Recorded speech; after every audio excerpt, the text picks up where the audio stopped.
Hello everyone.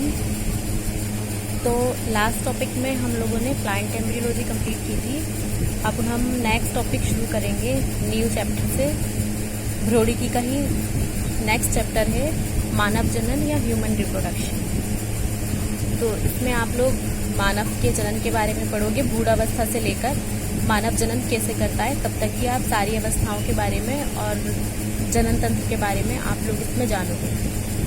तो human reproduction में start करते हैं इसे। सबसे पहले आप लोग ये समझ लो कि मानव जनन करता क्यों। तो मनुष्य या दूसरे जंतु जो भी जनन करते हैं वो अपना वंश बनाए रखने के लिए अपने जैसे संतान उत्पन्न करते हैं, इसलिए वो क्या करते हैं, जनन।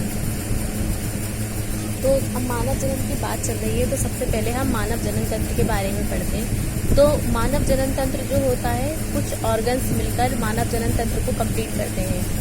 तो सम्मिलित रूप से ऐसे ऑर्गन जो मानव जनन तंत्र को बनाते हैं उन्हें मानव जनन तंत्र कहते हैं। तो सबसे पहले हम उन जनन अंगों के बारे में जानेंगे जो मानव जनन का विकास करते हैं या जो मानव जनन तंत्र को बनाते हैं। तो सबसे पहले हम ह्यूमन में प्राइमरी सेक्स ऑर्गन का या प्राथमिक लैंगिक अंगों का बात करते हैं। तो यहाँ हम प्राइमरी सेक्स ऑर्गन के बारे में जानेंगे।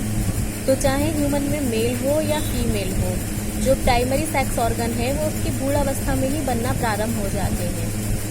जब मनुष्य का जन्म नहीं होता है, वो भ्रूणावस्था में होता है, तभी उसमें प्राथमिक लैंगिक अंग या प्राइमरी सेक्स ऑर्गन्स का बनना प्रारंभ हो जाता है।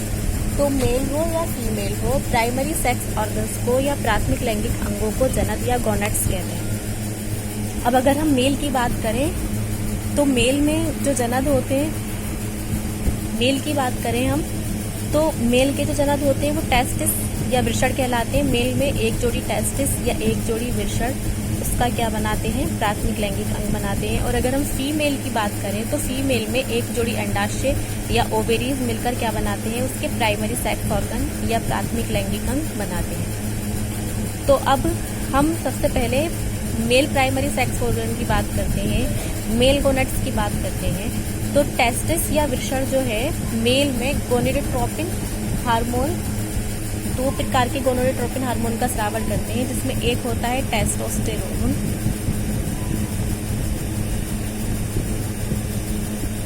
और एक होता है एंड्रोजन।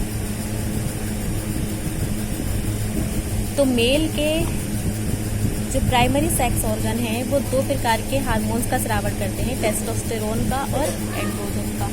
ये टेस्टोस्टेरोन और एंड्रोजन के स्रावन से ही बाद में इनमें क्या होता है, द्वितीयक लैंगिक अंगों का विकास होता है। तो मेल में जो वृषण या टेस्टिस होते हैं वो मुख्य या प्राइमरी लैंगिक सेक्स और लैंगिक अंग होते हैं, जो क्या करते हैं, टेस्टोस्टेरोन और एंड्रोजन नामक हार्मोन का स्रावन करते हैं, जिससे मेल में बाद में आगे चलकर 14 से 15 वर्ष की आयु में जाकर क्या होता है, द्वितीयक लैंगिक अंगों का विकास होता है। उसके बाद जो मेल होता है वो जनन करने के योग्य हो जाता है। तो अगर हम फीमेल की बात करें तो फीमेल में ओवेरीज या अंडाशय जो होते हैं ये फीमेल हार्मोन का स्रावन करते हैं। मुख्य फीमेल हार्मोन दो प्रकार के होते हैं, प्रोजेस्टेरोन और एस्ट्रोजन।